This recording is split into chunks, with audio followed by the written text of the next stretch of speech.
नमस्कार, मैं सुनील कुमार सिंह। कैमूर ईडीयू में आप सबका स्वागत है। आज हम लोग पढ़ेंगे मगध का उत्कर्ष।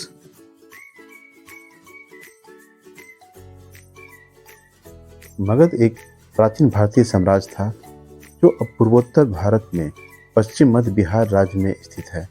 6ठी और 8वीं शताब्दी ईसा पूर्व के बीच इसने कई बड़े राज्यों या साम्राज्यों की नींव के रूप में कार्य किया।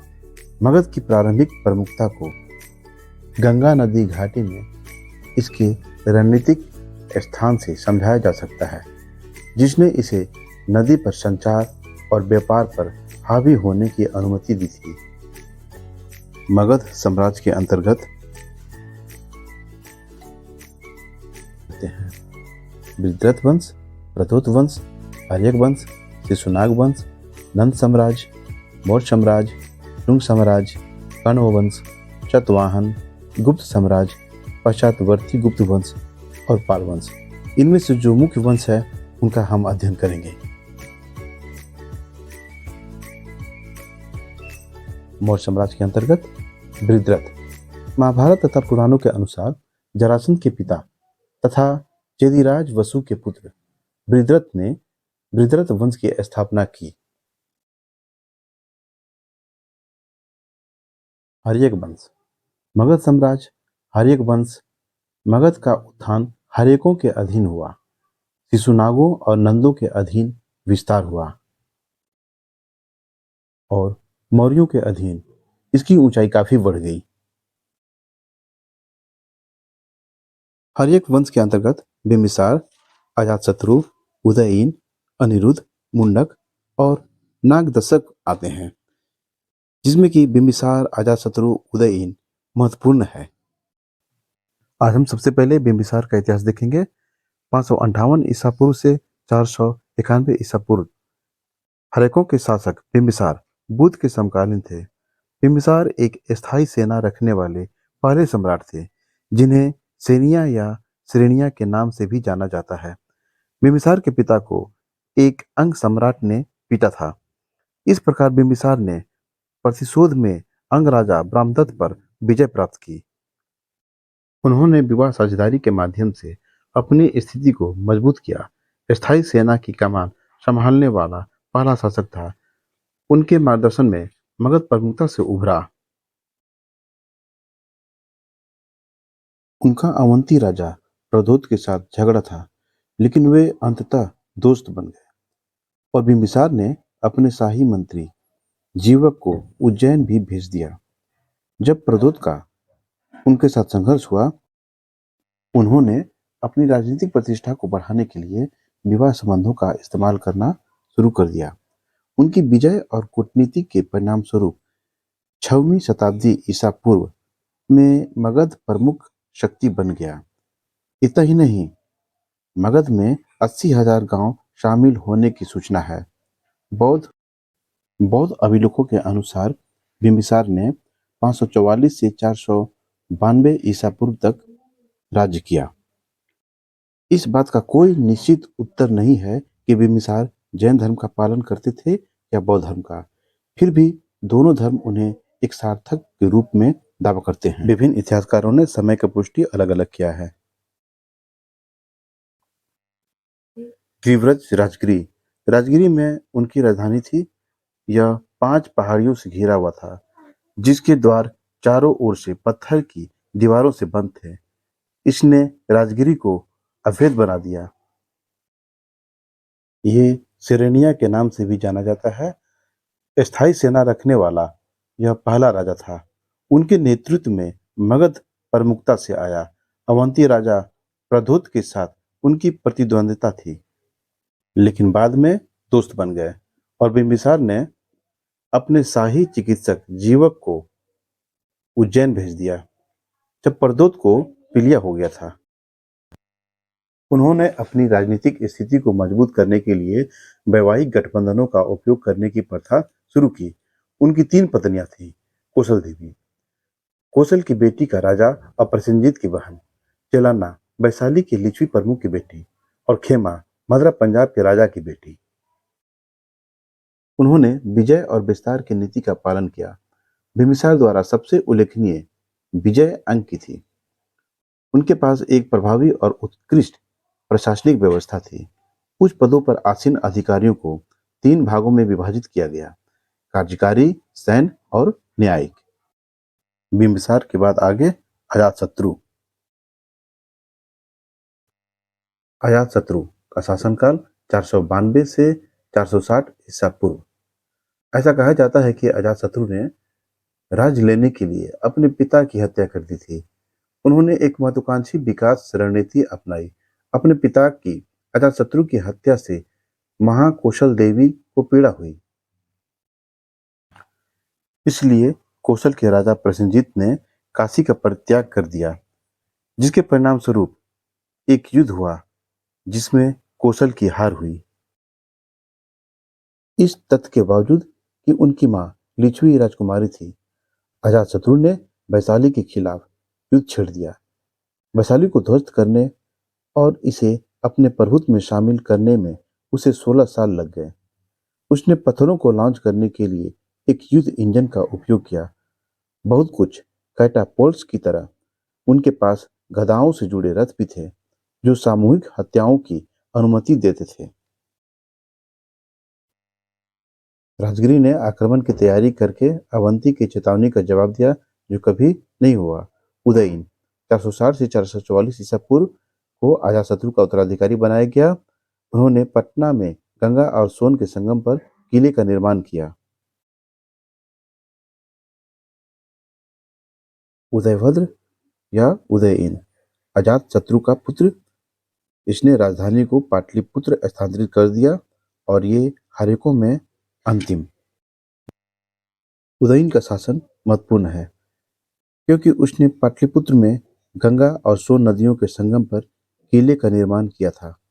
ऐसा इसलिए किया गया क्योंकि पटना मगध साम्राज्य के केंद्र में था, जो अब उत्तर में हिमालय से लेकर दक्षिण में छोटा नागपुर की पहाड़ियों तक फैला हुआ है। वह अवंती के राजा पलक के कहने पर मारा गया था। यहाँ हम देखेंगे कि अनिरुद्ध, मंडक और नागदशक का कोई विशेष महत्व नहीं है।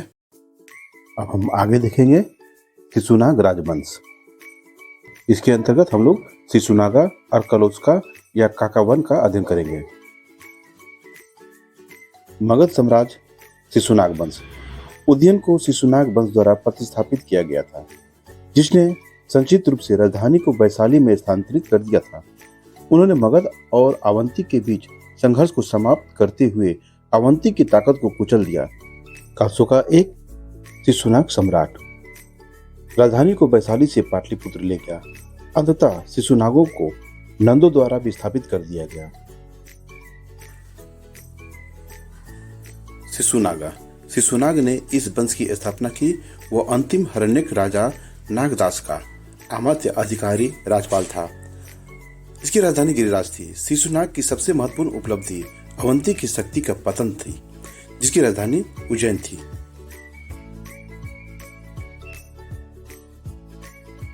इसने मगध और अवंती के 100 साल के संघर्ष को प्रभावी रूप से समाप्त कर दिया। अवंती मगध साम्राज्य का हिस्सा बन गया और मौर्य वंश के अंत तक बना रहा। बाद में राजधानी को वैशाली में स्थानांतरित कर दिया गया। अब आगे हम देखेंगे कलशोका के बारे में। शिशुनाग का पुत्र काकवन का दूसरा नाम है। कलशोका द्वारा राजधानी को पाटलिपुत्र में स्थानांतरित कर दिया गया था। महल के विद्रोह के दौरान उनकी हत्या कर दी गई, जिसने नंदा वंश को सत्ता में ला दिया। 383 ईसा पूर्व कलाशोक ने वैशाली में दूसरी बौद्ध परिषद बुलाई। इस परिषद को यासा नाम के एक बौद्ध भिक्षु ने बुलाया था, जिसने वैशाली भिक्षुओं को सिद्धांत की अनदेखी करते हुए देखा था। कलाशोक शिशुनाग का पुत्र काकावर्ण के नाम से भी जाना जाता है। कलाशोक ने राजधानी को पाटलिपुत्र स्थानांतरित कर दिया। उन्होंने वैशाली में द्वितीय बौद्ध संगीति का संचालन किया। वह एक महल क्रांति में मारा गया, जिसने नंद वंश को सिंहासन पर बैठाया। नंद वंश। नंद वंश के अंतर्गत हम महानंदीन, महापद्म नंद और धनानंद के बारे में अध्ययन करेंगे। मगध साम्राज्य नंदवंश यह पहला गैर क्षत्रिय राजवंश था और यह 345 ईसा पूर्व से 321 ईसा पूर्व तक चला। प्रथम शासक महापद्म नंद थे जिन्होंने कालशोक के सिंहासन को हथिया लिया। महानंदीन शासक महानंद या महानंदीन शिशुनाग वंश का शासक था जिसका शासन प्राचीन भारत के कुछ हिस्सों पर पाटलिपुत्र शहर के आसपास था।